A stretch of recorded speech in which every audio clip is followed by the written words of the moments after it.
Las Vegas. The name itself conjures images, bright lights, endless nights, a certain kind of freedom, or maybe a beautifully constructed cage. It's a city built on audacity, a middle finger to the Mojave Desert surrounding it. People come here looking for something: fortune, forgetfulness, maybe just a good story to tell.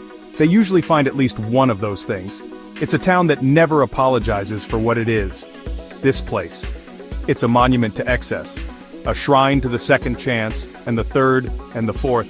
It shimmers out there in the heat haze, a mirage that somehow became real, or as real as anything can be in a town designed to separate you from your reality. And your cash, of course. Let's not forget that part. It's honest about its intentions, at least. That's more than you can say for some places. The appeal? It's complicated. It's raw. It's the human condition amplified. Hope, greed, desire, despair, all playing out under a relentless desert sun, or more likely, the artificial glow of a casino ceiling. It's a place where you can be anyone you want, for a weekend anyway. Then reality, like a persistent hangover, tends to find you. But those few days of escape, that's the hook. They say what happens in Vegas stays in Vegas, a neat marketing slogan. But the memories, those tend to travel. The echoes of the slot machines, the taste of that perfectly cooked steak, the faint scent of desperation and cheap perfume. It's a city that gets under your skin. Love it or hate it, you don't easily forget your first taste. It's a baptism by neon fire, a true American original. The Las Vegas Strip. It's not just a road, it's a declaration, a gauntlet of sensory overload. 4 miles of the improbable made concrete and glass. Each hotel a different fantasy. Ancient Rome next to Paris, New York across from a Venetian canal. It makes no sense. And that's precisely the point. It's a theme park for adults, with much higher stakes, and way more booze. You walk it and it feels endless. The scale is deceptive. Distances warp in the dry desert air. What looks like a short stroll becomes a pilgrimage. Past the Luxor's pyramid, a dark brooding sentinel. Past the Eiffel Tower, smaller but no less absurd. Each casino entrance is a siren song, promising untold riches, or at least a decent air-conditioned break from the relentless sun. It's a river of humanity flowing towards the next big thing. The energy here is manic, a constant thrum. Day and night, it doesn't stop. The lights are always on, the sounds are a cacophony, slot machines chiming, music blaring from every doorway, the chatter of 1,000 conversations, people from everywhere, drawn by the same potent allure. It's a place where fortunes are made and lost in the blink of an eye, or the turn of a card. It's a testament to American ingenuity, and perhaps a certain kind of madness, to build something this extravagant, this unapologetically artificial, right in the middle of nowhere. It's a spectacle, a performance. And you, the visitor, are part of the show, whether you realize it or not. The Strip demands your attention. It usually gets it. One way or another, it's the glittering spine of this strange beast. The Bellagio fountains, yeah, it's a tourist thing. But goddamn, it's a good one. Water shooting hundreds of feet in the air, perfectly choreographed to Sinatra or Bocelli. It's absurdly beautiful, especially at night, against the backdrop of that opulent hotel. For a few minutes everyone stops. Jaded gamblers, wide-eyed tourists, even the hustlers pause. It's a moment of pure, unadulterated spectacle, free no less, in a town that usually charges for air. Then there's the high roller observation wheel, sticking up like a giant metallic lollipop, offering views that stretch for miles, over the sprawling city, out to the mountains beyond. From up there, the Strip looks almost manageable. A ribbon of light in the vast darkness. It's another reminder of the sheer scale of this place, the ambition of it all.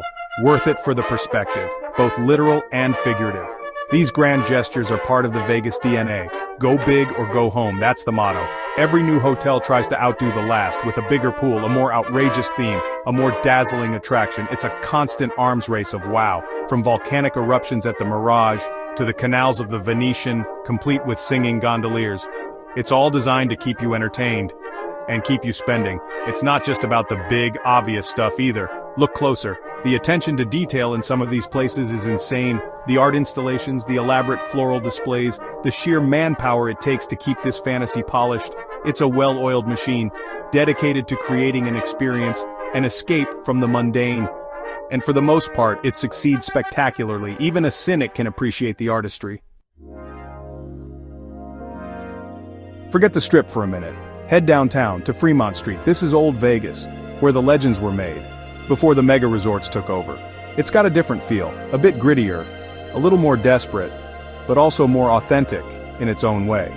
The casinos are smaller, the stakes can feel higher, even if the numbers are lower. There's a history here, you can feel it in the worn carpets, the Fremont Street experience. That's the main draw now, a massive LED canopy, covering several blocks, light shows, loud music, street performers of varying quality. It's a party, a bit chaotic, a lot more in your face than the Strip. You'll see things here you won't see up there. It's a different breed of tourist, and a different breed of local. People watching is prime sport, the old casinos still stand. The Golden Nugget, Binions, names that echo with a certain Vegas mythology. They've got character, they've seen things. You can almost hear the ghosts of gamblers past, whispering about that one big score, or the one that got away. It's less about corporate polish here, more about the raw thrill of the gamble, the smell of stale beer and lingering hope. It's a necessary contrast to the Strip's relentless glamour, a reminder of where this city came from, before celebrity chefs and Cirque du Soleil, when it was just a dusty town, with a few casinos and a lot of dreams. Fremont Street keeps a bit of that old spirit alive, even under the glare of a million LED lights. It's rough around the edges, and that's exactly why you should go. It's the city's beating, slightly scarred heart. Section 5, the casino floor, where hope and reality collide. Ah, the casino floor, the heart of the matter. This is where the magic happens, or the misery. It's a landscape unlike any other. Rows upon rows of slot machines, blinking, chiming, promising jackpots, tables for blackjack, poker, roulette, craps, each a little theater of human emotion. The air thick with anticipation, and usually cigarette smoke, though less so these days. Time doesn't exist here, no windows, no clocks, just the endless game, gambling. It's the lifeblood of this town, the reason it exists. People come with a system, or a lucky charm, or just a pocket full of hope. They sit for hours, chasing that elusive win. The house always has the edge, everyone knows it, but that doesn't stop them. The allure of beating the odds, of that one big score, it's a powerful drug, more addictive than anything else on offer. It's not just about winning money. For some, it's the ritual, the camaraderie at the craps table, the silent duel with the poker opponent, the hypnotic spin of the roulette wheel. It's an escape, a distraction, a place where the rules are clear, even if the outcomes are not. For a few hours, your real-world problems can fade away, replaced by the simple drama of the next card, the next roll of the dice. Watch the faces, you'll see it all, the elation of a big win, the quiet despair of a losing streak, the forced smiles, the nervous tics. It's a human drama played out in 1,000 tiny bets. Some people are professionals, cool, calculating. Others are just there for a thrill, a taste of the action. Either way, the casino welcomes them. Its doors are always open. Its appetite for your money insatiable. Section 6, beyond the tables, the roar of the crowd, the hush of the star. Vegas isn't just about losing your shirt at the tables, thank God. The entertainment scene here is legendary, world-class. You want Cirque du Soleil? They've got half a dozen shows, each one a mind-bending spectacle of human agility and artistry. Acrobats flying through the air, impossible feats of strength and balance. It's theater on an epic scale, designed to astound, and it usually does. Pure, unadulterated escapism. Then there are the music residencies, big names, huge stars, setting up shop for months, even years. Celine Dion, Katy Perry, Usher, Adele. You name them, they've probably played Vegas, or are planning to. Intimate theaters by arena standards, giving you a chance to see icons up close.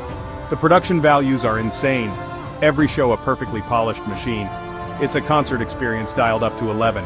But it's not all blockbuster productions, there are smaller venues too. Comedy clubs, magic shows, burlesque, dive bars with surprisingly good bands. You can find almost any kind of entertainment if you look hard enough.